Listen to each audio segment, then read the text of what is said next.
Next topic सुरू करूया. Heat. एक एक्सपेरिमेंट सांगितलेला आहे सुरुवातीला, बघून घ्या. काय म्हटले? Few pieces of ice are taken in a glass beaker. Thermometer is inserted in ice to measure the temperature. एका भांड्यामध्ये, ग्लास बीकर मध्ये बर्फाचे तुकडे घेतलेले आहे, त्याच्यामध्ये थर्मामीटर इन्सर्ट केलेला आहे, टेम्परेचर मेजर करायचं आपल्याला. The ice is heated using a burner. बर्नरचा वापर करून त्याला हीट एनर्जी द्या. Temperature is measured after every minute by continuous stirring. ते जे काही बर्फ पाणी जे काही मिक्सचर आहे ते कंटिन्युअसली ढवळत राहावा आणि प्रत्येक मिनिटानंतर टेम्परेचर मेजर करा. A graph of temperature versus time is drawn. आणि एक ग्राफ ड्रॉ केलेला आहे, तो साधारणपणे या प्रकारे दिसतो. आता काय काय म्हटलेलं आहे बघा. It is observed that temperature of mixture remains 0 degree centigrade till ice melts completely.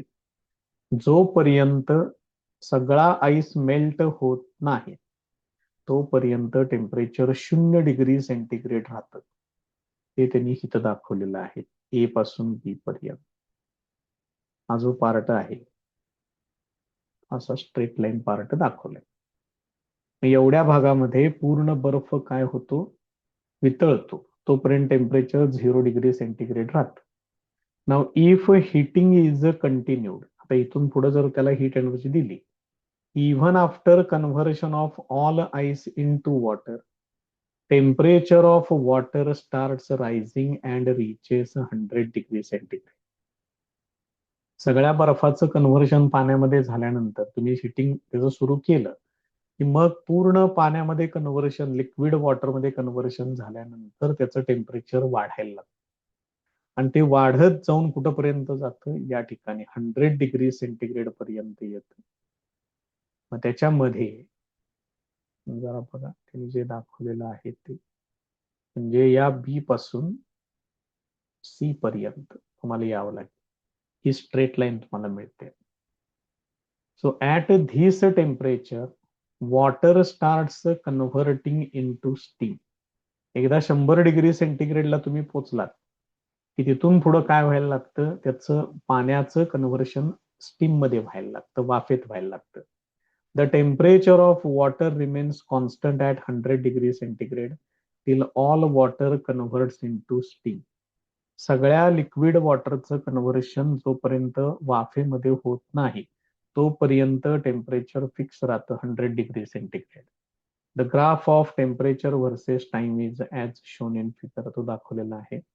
In this graph, line AB represents conversion of ice into water at constant temperature. हा जो AB चा पार्ट आहे एवढाच, तो काय रिप्रेझेंट करतो? Conversion of ice into water at constant temperature.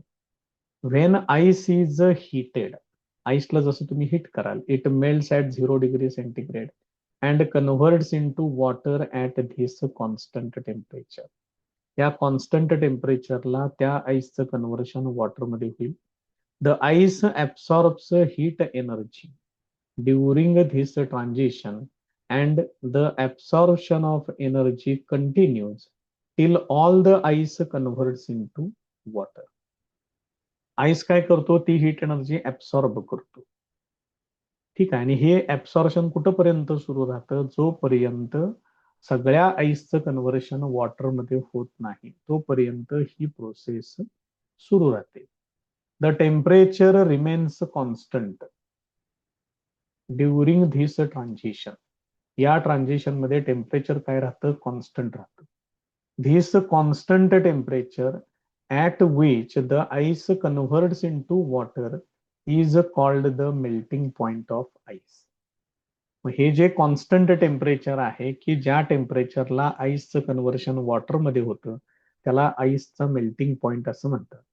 दस during transition of solid phase to liquid the object absorbs heat energy. सॉलिडचं कन्व्हर्शन लिक्विडमध्ये होण्यासाठी ऑब्जेक्ट काय करतो? हीट एनर्जी ऍब्सॉर्ब करतो. But its temperature does not increase. मात्र त्याचं temperature वाढत नाही, हे महत्वाचं. मग जी हीट एनर्जी ऍब्सॉर्ब होते ती कुठं खर्च झाली? This heat energy is utilised for weakening the bonds between atoms or molecules in solid and transform it into liquid phase. He heat energy atoms किंवा मॉलिक्युल्स मधले जे बॉन्ड्स आहेत, तिथं सॉलिड आहे, सॉलिड आईस कन्सिडर केलाय आपण. तर आईसचा एक मॉलिक्यूल आणि शेजारचा दुसरा मॉलिक्यूल यांच्यामधले जे बॉन्ड्स असतील ते बॉन्ड्स वीक करण्यासाठी ही एनर्जी वापरली जाते. The heat energy absorbed at constant temperature during transformation of solid into liquid is called the latent heat of fusion. मग ही जी हीट एनर्जी आहे, जी या कॉन्स्टंट टेम्परेचरला ऍब्सॉर्ब होते आणि त्या सॉलिडचं कन्व्हर्शन लिक्विडमध्ये करते, त्याला लॅटेंट हीट ऑफ फ्युजन असं म्हणतात. The amount of heat energy absorbed at constant temperature by unit mass of a solid to convert into liquid phase is called specific latent heat of fusion. बऱ्यापैकी तोच part आहे, फक्त हे एवढं वाढलं बघा त्याच्यात. सॉलिडचं युनिट मास घ्यायचं आहे आणि त्या कॉन्स्टंट टेम्परेचरला त्या सॉलिडनं हीट एनर्जी ऍब्सॉर्ब करायची आहे आणि सॉलिडचं कन्व्हर्शन लिक्विडमध्ये झालं पाहिजे. तर इथं जी हीट एनर्जी ऍब्सॉर्ब होते त्याला specific latent heat of fusion असं म्हणतात. त्याच्या पुढे जाऊया आता आपण. Once all the ice is transformed into water, temperature of water starts rising. आता मात्र टेम्परेचर तिथून पुढे वाढायला लागतं. It increases up to 100 degree centigrade. Line BC in graph represents rise in temperature of water from 0 degree centigrade to 100 degree centigrade. ते काय सोपं आहे, त्यात काही विशेष नाहीये जास्त. बी पासून सी पर्यंत 0 डिग्री सेंटीग्रेड पासून 100 डिग्री सेंटीग्रेड पर्यंत टेम्परेचर काय होत जातं, वाढत जातं. Thereafter even though heat energy is supplied to water, its temperature does not change or does not increase. इथून पुढं बघा काय होते. इथून पुढं तुम्ही हीट एनर्जी देताय, मात्र त्याचं टेम्परेचर वाढत नाही. हे सेम आहे असंच 100 डिग्री सेंटीग्रेड हेच टेम्परेचर त्या ठिकाणी कॉन्स्टंट राहतं. So the temperature does not rise further. The heat energy absorbed by water at this temperature is used to break bonds between molecules of liquid and convert liquid into gaseous state. मग इथं जी काही heat energy absorb होते, temperature तर constant राहते, मात्र heat energy absorb होते. ती heat energy काय करते, या लिक्विड मधले जे काही लिक्विड मॉलिक्युल्स मधले जे बॉन्ड्स आहेत ते ब्रेक करण्यासाठी ही एनर्जी खर्च होते. त्यामुळे लिक्विडचं कन्व्हर्शन गॅसियस स्टेटमध्ये होतं. Thus during transformation from liquid phase to gas phase, heat energy is absorbed by liquid but its temperature does not change. म्हणजे इथं सुद्धा काय होतं, लिक्विड फेज मधून गॅसियस फेज मध्ये जाताना हीट एनर्जी ऍब्सॉर्ब होते, मात्र टेम्परेचर चेंज होत नाही. The constant temperature at which the liquid transforms into gaseous state is called the boiling point of the liquid. हे जे काही कॉन्स्टंट टेम्परेचर आहे, ज्या टेम्परेचरला लिक्विडचं कन्व्हर्शन गॅसियस स्टेटमध्ये होतं, त्याला बॉइलिंग पॉइंट असं म्हणतात. The heat energy absorbed at a constant temperature during transformation of liquid into gas is called latent heat of vaporization. मग हे जे कन्व्हर्शन होते, कॉन्स्टंट टेम्परेचर तर फिक्स आता लक्षातच ठेवा. आता इथं फक्त काय होते, लिक्विडचं कन्व्हर्शन गॅसियस स्टेटमध्ये होते. या फेनॉमेनाला म्हणतात व्हेपरायझेशन. आणि तिथं जी हीट एनर्जी ऍब्सॉर्ब होते त्याला लॅटेंट हीट ऑफ वेपरायझेशन असं म्हणतात. याच्यात फक्त तुम्ही युनिट मास ऍड केलं की त्याचं काय तयार होतं, specific latent heat of vaporisation. Definition बघून घ्या. The amount of heat energy absorbed at constant temperature by unit mass of a liquid to convert into gaseous phase is called specific latent heat of vaporization. Next point आहे regulation. नाव लक्षात ठेवा. त्याच्यामध्ये काय होते बघा. The phenomena in which ice converts into liquid due to applied pressure and then reconverts to ice once the pressure is removed is called regulation. हे तुम्ही करून बघितलेलं आहे. आईस जर आपण हातामध्ये घेतला आणि त्याला जर प्रेस केलं म्हणजे त्याच्यावरती जर प्रेशर वाढवलं तर काय होतं, त्या भागातल्या आईसचं कन्व्हर्शन लिक्विडमध्ये होतं. आणि परत जर त्याला सोडलं आपण म्हणजे जे प्रेशर अप्लाय केले ते जर आपण रिमूव्ह केलं, कमी केलं प्रेशर, तर परत काय होतं, त्याचं परत कन्व्हर्शन आईसमध्ये होतं. त्या लिक्विडचं कन्व्हर्शन आईसमध्ये होईल परत. ह्या फेनॉमेनाला रेग्युलेशन म्हणायचं आहे. The melting point of ice becomes lower than 0 degree centigrade due to pressure. मग याच्यामध्ये काय होतं, प्रेशर अप्लाय केल्यामुळं आईसचा मेल्टिंग पॉइंट 0 डिग्री सेंटीग्रेड पेक्षा कमी होतो. This means that at 0 degree centigrade, ice gets converted into water. मग 0 डिग्री सेंटीग्रेड हा काय त्याचा मेल्टिंग पॉइंट नाही राहिला आता प्रेशर अप्लाय केल्यामुळं, तो त्याच्यापेक्षा कमी आहे. त्यामुळे आईसचं कन्व्हर्शन वॉटरमध्ये होणार. As soon as pressure is removed, pressure काढून घेतलं, melting point is restored to 0 degree centigrade. तोच मेल्टिंग पॉइंट परत 0 डिग्री सेंटीग्रेड होतो and water gets converted into ice again. आणि वॉटरचं कन्व्हर्शन परत एकदा आईस मध्ये होतं. फेनॉमेना लक्षात ठेवा, ती महत्वाची आहे. त्याच्या पुढचा point, another important point, anomalous behaviour of water. Anomalous म्हणजे विसंगत, जे नियमाला धरून नाही असं, दॅट इज ॲबनॉर्मल. कुठलाही शब्द प्रयोग कन्सिडर करा. In general, when a liquid is heated up to a certain temperature it expands. Generally काय कंडिशन आहे, लिक्विडला तुम्ही हीट केलं की त्याचं एक्सपान्शन होतं. And when cooled it contracts, ज्यावेळी ते कूल केलं जातं त्याचं कॉन्ट्रॅक्शन होतं. But water shows A special and exceptional behaviour. पण पाण्याकडे काही एक विशिष्ट अशी अपवादात्मक एक प्रॉपर्टी आहे. काय म्हटले बघा, if water is heated from 0 degree centigrade up to 4 degree centigrade. हा स्पॅन महत्वाचा. एवढ्याच टेम्परेचर रेंजमध्ये वेगळी प्रॉपर्टी बघायला मिळते. मग तुम्ही 0 टू 4 डिग्री सेंटीग्रेड म्हणजे टेम्परेचर वाढवताय, म्हणजे तिथं एक्सपांड व्हायला पाहिजे होतं. It contracts instead of expanding. हेच महत्वाचं आहे. टेम्परेचर वाढते मात्र ते एक्सपांड न होता कॉन्ट्रॅक्ट होते. At 4 degree centigrade, its volume is minimum due to contraction. आणि याच्यातल्या 4 डिग्री सेंटीग्रेडला त्याचा व्हॉल्यूम कमीत कमी असतो कॉन्ट्रॅक्शन मुळे. If water is heated further, 4 degree सेंटीग्रेडच्या पुढे जर तुम्ही वॉटर हीट केलं मग मात्र त्याचं एक्सपान्शन स्टार्ट होतं, त्याचा व्हॉल्यूम वाढायला लागतो. So this behaviour of water between its temperature from 0 degree centigrade to 4 degree centigrade is called as anomalous behavior of water. हे जे काही 0 degree centigrade to 4 degree centigrade हे त्याचं जे काही काम बिहेवियर आहे, टेम्परेचर वाढलं की व्हॉल्यूम वाढायला पाहिजे, तर इथं बरोबर त्याच्या अपोजिट घडतं. याला एनोमॅलस बिहेवियर असं म्हणतात. If 1 kilogram of water is heated from 0 degree centigrade and its volume is plotted as a function of temperature. इकडे व्हॉल्यूम घेतलंय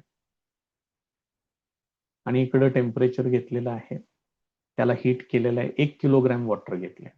a graph is obtained as shown.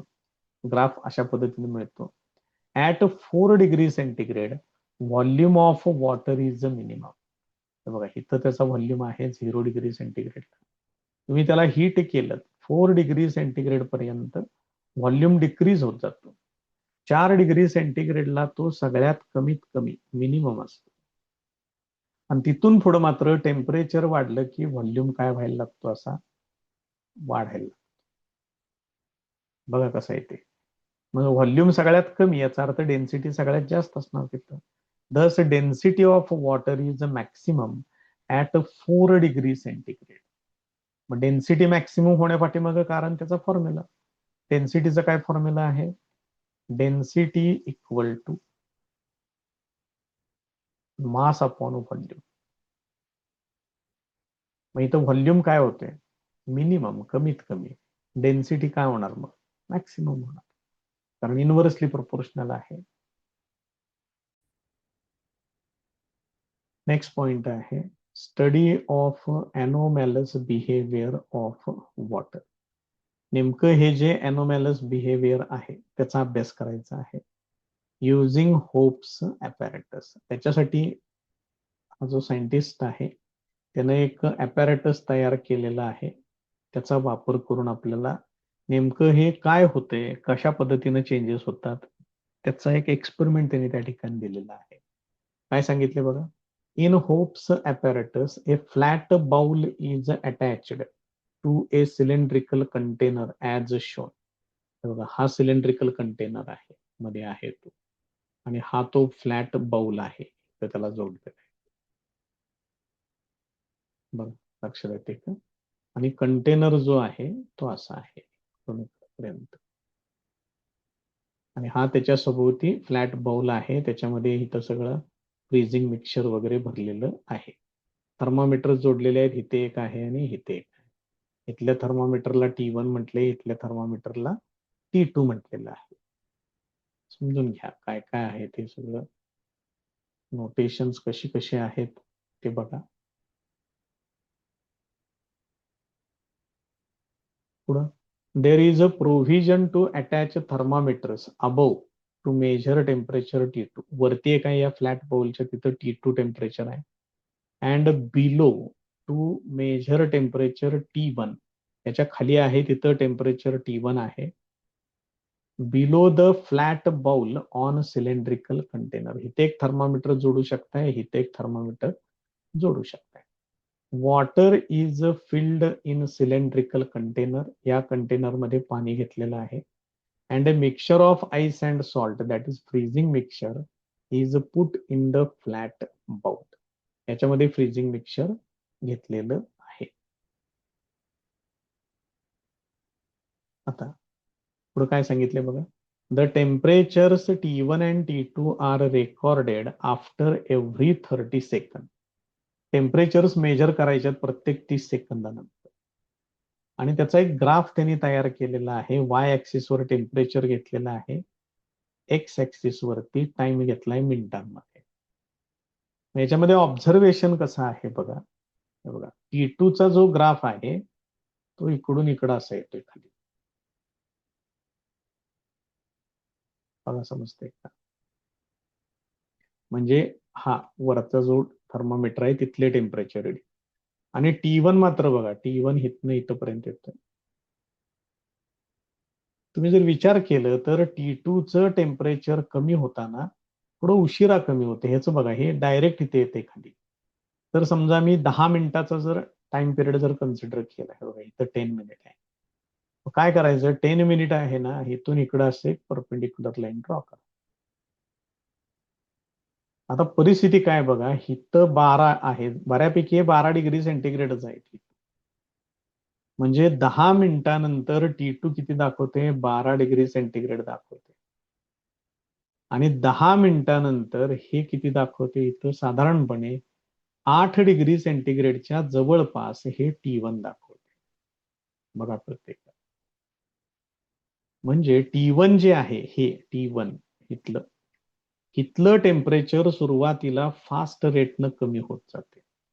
मात्र T2 जो आहे तो मात्र कमी होत नाहीये, त्याला वेळ लागतोय कमी व्हायला.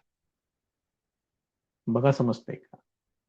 त्याच्यानंतर काय होते बघा, हे T2 जे आहे ते तिथनं इथपर्यंत येते, T1 या मार्गाने इथनं इथपर्यंत येते. मग आपण कुठं आलो आता? इथं हा पॉइंट ऑफ इंटरसेक्शन म्हणजे 4 डिग्री सेंटीग्रेडला. मग कुणाला वेळ लागतो जास्त?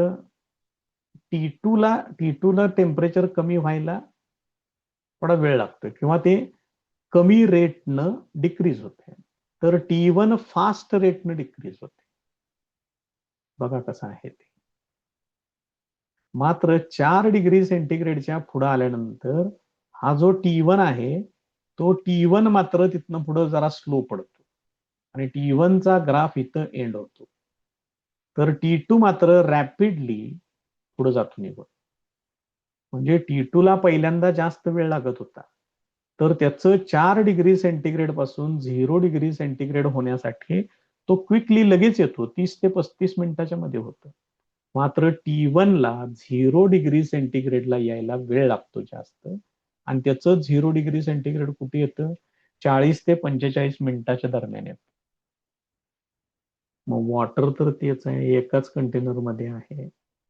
मग एका ठिकाणी 0 डिग्री सेंटीग्रेड पटकन मिळतं, इथं लवकर मिळतं 0 डिग्री सेंटीग्रेड. तोपर्यंत हे तसंच 4 डिग्री सेंटीग्रेडला थांबलेलं असतं आणि नंतर याचं 0 डिग्री सेंटीग्रेड होतं. मग हे असं का होतं, याचं एक्सप्लेनेशन त्यांनी या ठिकाणी दिलेलं आहे. The temperatures are plotted on Y axis and time in minutes on X axis. आता आपण बघितले. The graph is shown in figure. The graph shows that initially both temperatures T1 and T2 are identical. सुरुवातीला दोन्ही temperature same आहेत. However, as time passes, temperature T1 of water in a lower part of cylinder decreases fast. T1 पटकन decrease व्हायला लागतो. मात्र temperature T2 of water in upper part of cylinder decreases comparatively slowly. मात्र जो upper part मध्ये जे thermometer आहे तिथलं टेम्परेचर मात्र हळूहळू डिक्रीज होतं. However, once the temperature T1 of lower part reaches 4 degree centigrade, it remains almost stable at that temperature. मात्र एकदा लोअर पार्ट मधलं टेम्परेचर T1 एकदा 4 डिग्री सेंटीग्रेडला आलं की ते मात्र बऱ्यापैकी नंतर कॉन्स्टंट राहतं. T2 decreases slowly to 4 degree centigrade. T2 मात्र 4 डिग्री सेंटीग्रेडला येईपर्यंत हळूहळू डिक्रीज होतं. मात्र 4 डिग्री सेंटीग्रेड नंतर thereafter since T2 starts changing rapidly, T2 मात्र तिथून पुढे रॅपिडली चेंज होतं. It records 0 degree centigrade first आणि T2 पहिल्यांदा 0 डिग्री सेंटीग्रेडला जातं and after that lower thermometer T1 records 0 degree centigrade temperature आणि मग थोड्या वेळानंतर लोअर थर्मामीटर T1 हे पण 0 डिग्री सेंटीग्रेड टेम्परेचर दाखवतं. The point of intersection of the two curves shows the temperature of maximum density. ज्या ठिकाणी हे दोन्ही कर्व्ज इंटरसेक्ट होतात त्या ठिकाणी मॅक्सिमम डेन्सिटी असते. आता याचं एक्सप्लेनेशन दिलेलं आहे ते बघूया आता. So initially temperature of water in middle of a cylinder lowers due to freezing mixture in outer bout. ज्या ठिकाणी फ्रीजिंग मिक्सचर जोडलेलं आहे त्याला अटॅच केलेलं आहे त्या ठिकाणचं टेम्परेचर सुरुवातीला कमी व्हायला लागेल. The temperature of water there decreases, तिथलं टेम्परेचर कमी होईल त्यामुळे व्हॉल्यूम त्याचा डिक्रीज होणार अँड इट्स डेन्सिटी इन्क्रीजेस, त्यामुळे त्याची डेन्सिटी वाढेल. The water with higher density moves downwards, मग त्या पाण्याची डेन्सिटी वाढल्यामुळे ते पाणी डाऊनवर्ड्स मूव्ह होईल, खाली जाणार ते.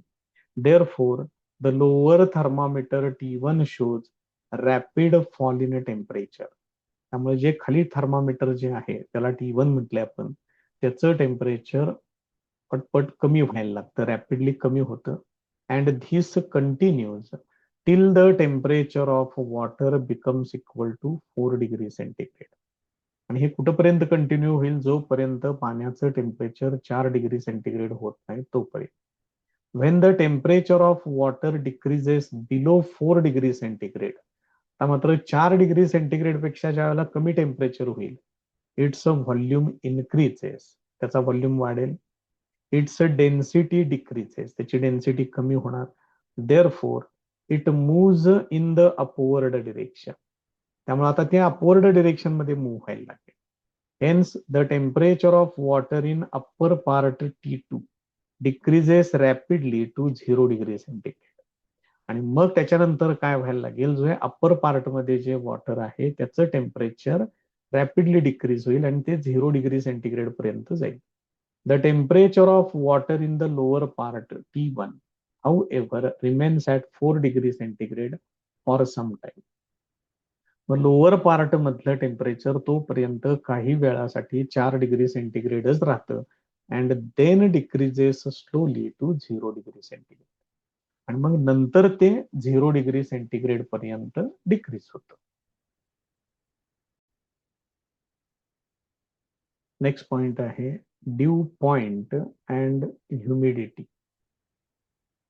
About 71% surface of the earth is covered with water.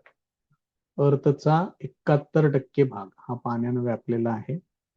Due to constant evaporation of water, water vapour is always present in atmosphere. मग या वॉटरचं कॉन्स्टंट इव्हॅपोरेशन होत असतं, त्यामुळे वातावरणामध्ये वॉटर व्हेपर नेहमी प्रेझेंट असतं. The amount of water vapor in atmosphere helps us to understand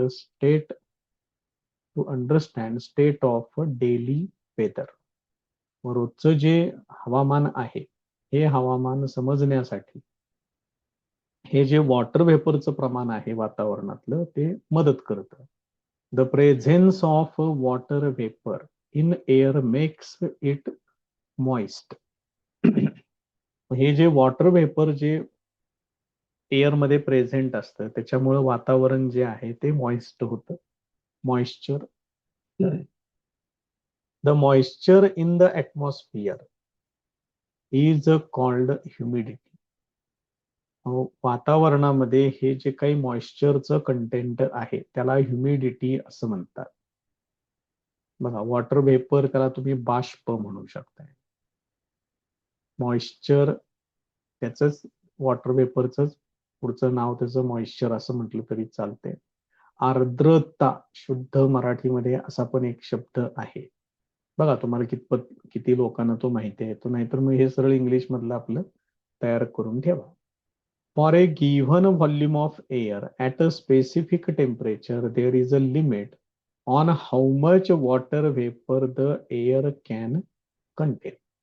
एका ठराविक टेम्परेचरला आणि एका ठराविक व्हॉल्यूम ऑफ एअर मध्ये, एअरचा पण व्हॉल्यूम फिक्स, टेम्परेचर फिक्स, तर तिथं काय राहील, या एअर मध्ये वॉटर व्हेपर किती प्रमाणात असेल याला काहीतरी लिमिट आहे. If the amount exceeds this limit, excess vapour converts into water droplets. आणि जर हे लिमिट जर त्या वॉटर व्हेपरनं क्रॉस केलं तर एक्सेस व्हेपर जे काय असेल त्याचं कन्व्हर्जन वॉटर ड्रॉपलेट्स मध्ये होईल. When air contains maximum possible water vapour it is said to be saturated with vapour at that temperature. ज्या वेळेला एअर मध्ये मॅक्सिमम पॉसिबल वॉटर व्हेपर असेल त्यावेळेला त्याला सॅच्युरेटेड म्हणतात. त्या टेम्परेचरला, त्या पर्टिक्युलर टेम्परेचरला ते एअर सॅच्युरेटेड विथ व्हेपर आहे असं म्हटलं जातं. The amount of vapour needed to saturate air depends on temperature of air. हे महत्वाचं वाक्य याच्यात. तर एखाद्या एअर मीडियमला टेम्परेचर कॉन्स्टंट ठेवायचं आहे. त्या ठिकाणी जे एअर मीडियम आहे त्याला सॅच्युरेट करण्यासाठी लागणारं व्हेपर हे टेम्परेचर वरती डिपेंडंट असतं. If air temperature is low it will need less vapour to saturate the air. जर हवेचं तापमान जर कमी असेल तर त्याला सॅच्युरेट करण्यासाठी कमी व्हेपर लागतं. For example, if temperature of air is 40 degree centigrade, it can contain 49 grams of water vapor per kilogram of dry air without condensation. 40 degree centigrade temperature आहे आणि किती घ्यायचं आहे, 1 किलोग्रॅम ड्राय एअरचं घ्यायचं आहे. तर त्याच्यामध्ये 49 ग्रॅम्स वॉटर व्हेपर असतं विदाउट कंडेन्सेशन. कंडेन्सेशन म्हणजे त्याचं लिक्विडमध्ये कन्व्हर्शन, वॉटरमध्ये कन्व्हर्शन होत नाही. If the amount of vapour exceeds this limit, जर याच्यापेक्षा जास्त जर व्हेपर त्याच्यामध्ये असेल, ऍडिशनल व्हेपर विल कंडेन्स. एक्स्ट्राच 49 ग्रॅम्स पासून जास्त जे व्हेपर असेल त्याचं कंडेन्सेशन होईल. However if the temperature of air is 20 degree centigrade, आता एअर तेवढंच घ्यायचं आहे परत, 1 किलोग्रॅम ऑफ ड्राय एअर हेच घ्यायचं आहे, मात्र टेम्परेचर किती आहे, 20 डिग्री सेंटीग्रेड. तर त्याच्यात फक्त 14.7 ग्रॅम्स ऑफ वॉटर व्हेपर असतं विदाउट कंडेन्सिंग. हे महत्वाचं त्याच्यात. If the vapour contained in air is less than the maximum limit, then the air is said to be unsaturated.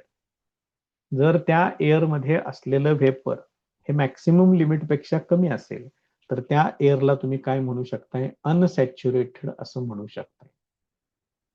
If unsaturated air at a certain temperature is taken and its temperature is decreased. आता बघा, air कसला आहे, unsaturated आहे, ठीक आहे, आणि त्याचं temperature जर डिक्रीज केलं तर काय होत जाणार, a temperature is reached at which air becomes saturated with vapour. Air temperature कमी होत गेलं की त्याला सॅच्युरेट करण्यासाठी व्हेपरचं जे प्रमाण लागतं ते कमी असतं. मग जसं तुम्ही जे एअर अनसॅच्युरेटेड होतं हायर टेम्परेचरला, तीच एअर कमी टेम्परेचरला सॅच्युरेटेड होऊ शकतं. तेच त्यांनी सांगितले. This temperature is called the due point temperature.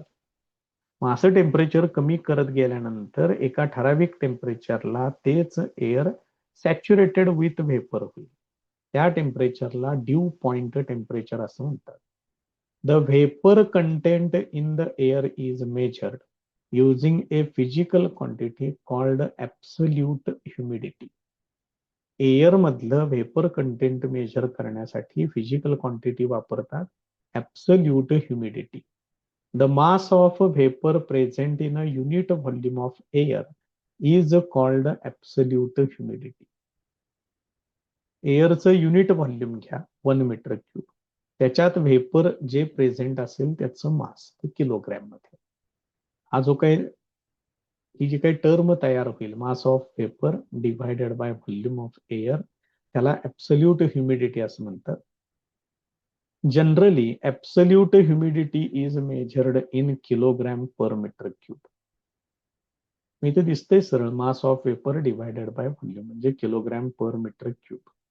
The feeling of humid or dry nature of air not only depends upon the amount of vapor in the air, but it also depends on how close that amount is for making the air saturated with vapor. बघा हे वाक्य काय सांगितलं, temperature वरती तर dependent आहेच, पुढे आणि काय म्हटले बघा, ह्युमिड किंवा ड्राय नेचर जे आहे एअरचं, त्याचं जे फिलिंग आहे ते कशावरती अवलंबून असतं म्हटले त्यांनी, नॉट ओनली डिपेंड्स ऑन, म्हणजे पुढची टर्म काय, amount of vapour in air, ह्याच्यावरती तर ते अवलंबून आहेच, त्याच्याबरोबरच it also depends on how close that amount is for making the air saturated with vapour. Air मध्ये व्हेपरचं प्रमाण किती आहे ही पहिली गोष्ट, आणि दुसरी गोष्ट, त्या एअरला सॅच्युरेट करण्यासाठी अजून किती व्हेपर पाहिजे, त्या अमाऊंट वरती सुद्धा ते एअर ह्युमिड आहे की ड्राय आहे हे फिलिंग समजू शकतं. It means that it depends on temperature of the air also. ते एअर वरती पण डिपेंडंट आहे, फक्त ते त्यांनी जरा थोडंसं इथं वेगळ्या पद्धतीनं सांगायचा प्रयत्न केलेला आहे. ऍक्ट्रेस लक्षात ठेवा फक्त.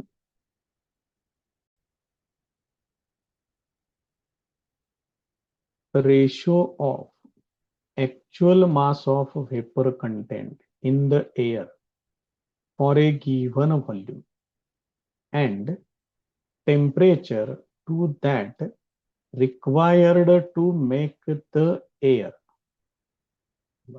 कसं आहे बघा, the ratio of actual mass of vapor content in the air for a given volume and a temperature असं आहे ते इथपर्यंत.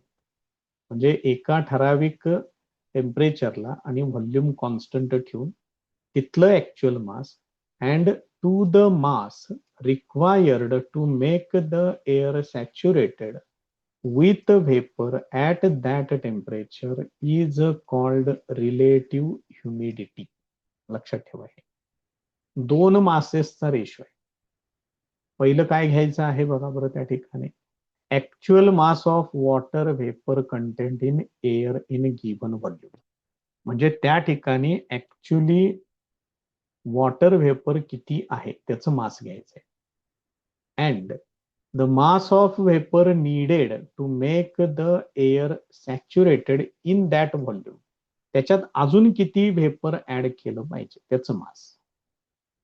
म्हणजे ऍक्च्युअली किती प्रेझेंट आहे आणि त्या एअरला सॅच्युरेट करण्यासाठी अजून किती व्हेपर पाहिजे, ह्या दोन गोष्टींचा रेशो त्याला म्हटलेला आहे पर्सेंट रिलेटिव्ह ह्युमिडिटी. आणि पर्सेंट मध्ये पाहिजे म्हणून पुढं गुणिले 100 करायचं. The relative humidity at dew point is 100%. लक्षात ठेवा, at dew point relative humidity 100% असते. If relative humidity is more than 60%, we feel that air is humid. ज्यावेळेला रिलेटिव्ह ह्युमिडिटी 60% पेक्षा जास्त असते त्यावेळेला आपल्याला एअर ह्युमिड आहे असं जाणवतं. If relative humidity is less than 60 degree, we feel that air is dry. मात्र 60% पेक्षा कमी असेल तर वातावरण कोरडं असतं, ड्राय असतं. आणि 60% पेक्षा जास्त असेल तर वातावरण ह्युमिड असतं, त्याच्यामध्ये बाष्पाचं प्रमाण जास्त असतं, मॉइश्चर कंटेंट जास्त असतो. During winter season, a white trail at the back of a flying plane in a clear sky is observed. जेव्हा एखादं विमान हवेमधून ट्रॅव्हल करतं त्यावेळेला त्या विमानाच्या मागच्या बाजूला पांढरं शेपूट दिसतं त्या ठिकाणी, white trail. As the plane flies, vapour released by aeroplane engine condenses. त्या एरोप्लेन इंजिन मधून जे काही धूर बाहेर पडतो त्याला व्हेपर म्हटले, आणि व्हेपर बाहेर पडतं त्याचं कंडेन्सेशन होतं अँड फॉर्म्स क्लाउड्स, आणि त्याचे ढग तयार होतात. If the surrounding air is having more relative humidity, तर त्या ठिकाणी सराउंडिंग एअरची रिलेटिव्ह ह्युमिडिटी जास्त असेल, it takes a long time for the white trail to disappear. ते जे व्हाईट ट्रेल जी काय तयार झालेली आहे ती कशामुळे तयार झाली ती इथं दिले, formed by condensation of vapour. तर ती डिसअपियर होण्यासाठी जास्त वेळ लागतो. कधी? जर रिलेटिव्ह ह्युमिडिटी जास्त असेल तर. If relative humidity of the surrounding air is less, either size of the white trail may be small or it may not even get formed. मात्र जर रिलेटिव्ह ह्युमिडिटी जी आहे सराउंडिंग एअरची ती कमी असेल तर हे जे व्हाईट ट्रेल तयार होतं त्याचा आकार खूप लहान असतो किंवा काही वेळा ते तयारच होत नाही. त्यामुळे हे त्याच्या पाठीमागचं रिझन आहे, हे रिझन व्यवस्थित तयार करून ठेवा. When air cools due to decrease in temperature, it becomes saturated with water vapor.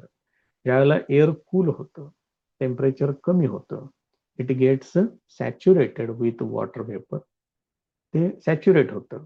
Hence the excess water vapour gets converted into tiny droplets.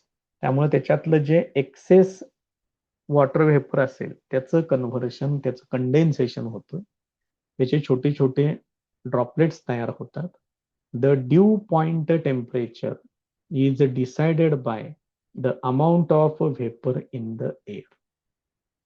हे जे ड्यू पॉइंट टेम्परेचर आहे ते कोण ठरवतं? एअर मध्ये व्हेपर किती आहे ते ठरवतं, ते dew point टेम्परेचरला.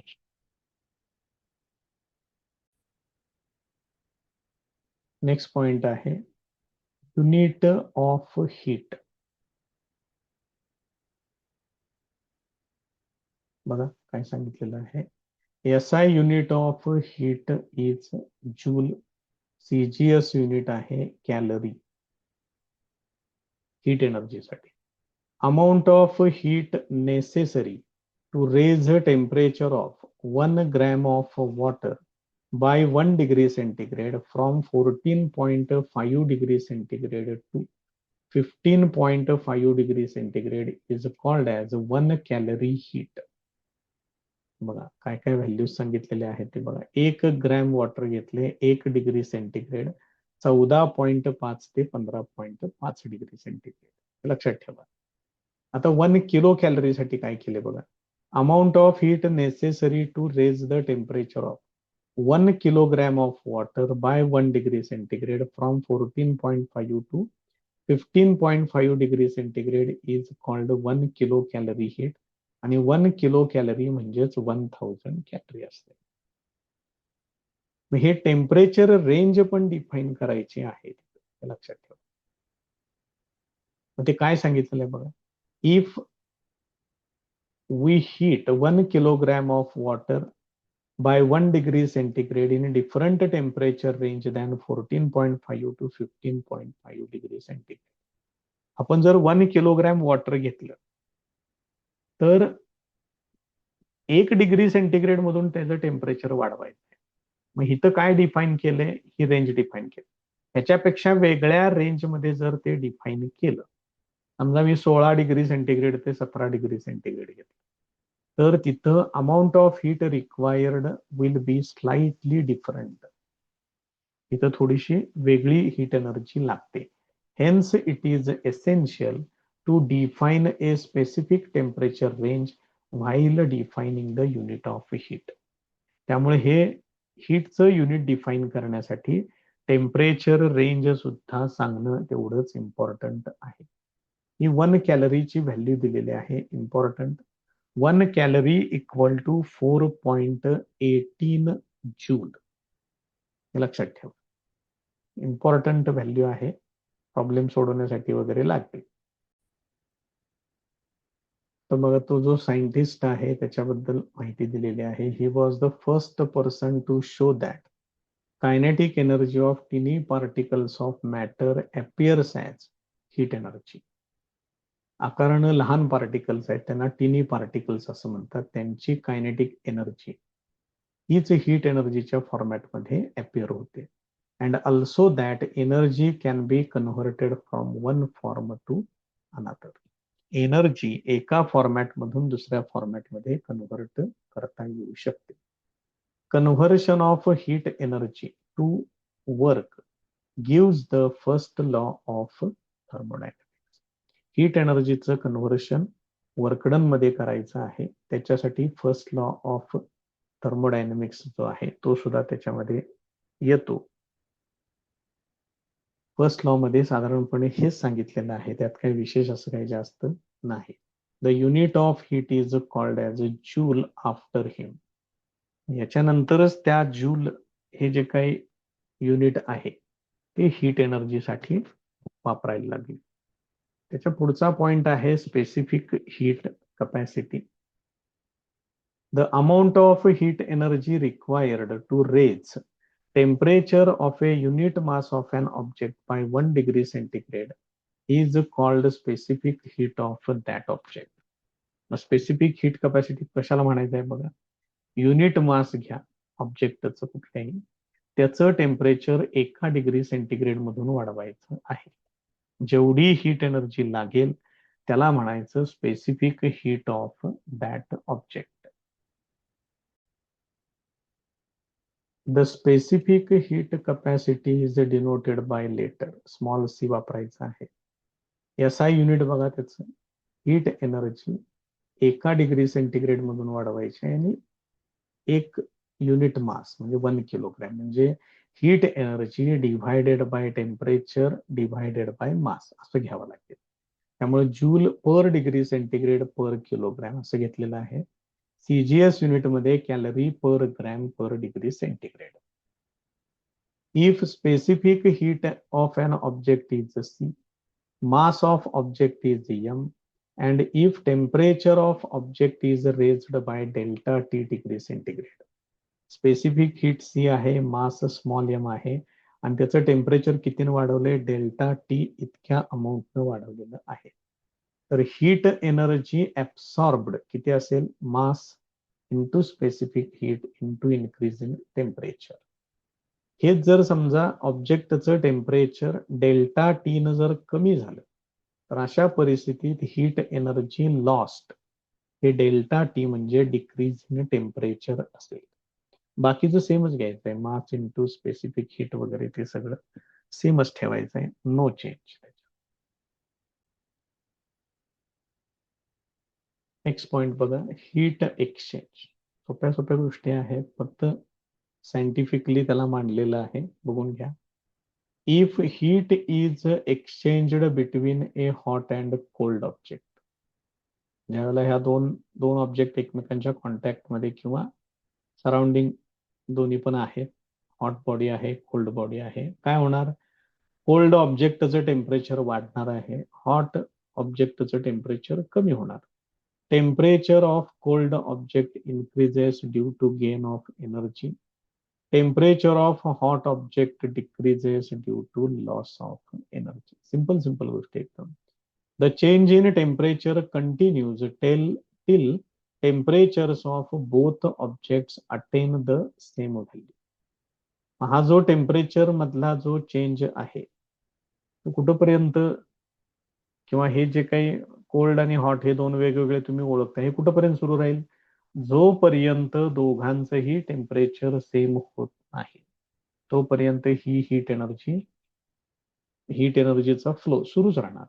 In this object cold object gains heat energy and hot object loses heat energy. Cold object काय करतं, हीट एनर्जी गेन करतं. हॉट ऑब्जेक्ट काय करतं, हीट एनर्जी लूज करतं. If the system of both objects is isolated from environment by keeping it inside a heat resistant box.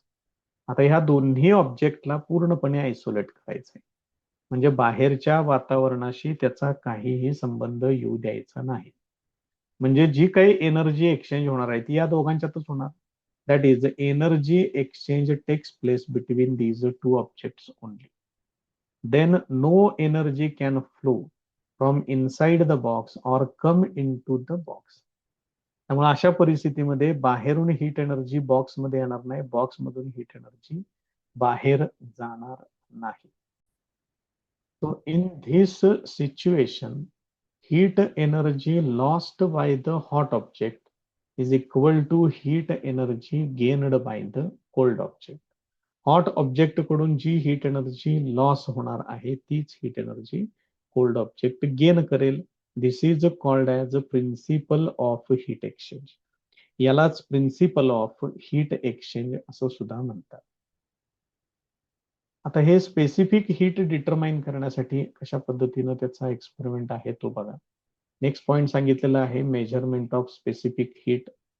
त्याच्यासाठी mixing method वापरलं जातं आणि कॅलरीमीटरचा त्याच्यामध्ये यूज होतो. The specific heat of an object can be measured using mixing method. मेथडचं नाव लक्षात ठेवा. For this calorimeter is use. ह्याच्यात कॅलरीमीटरचा वापर होतो.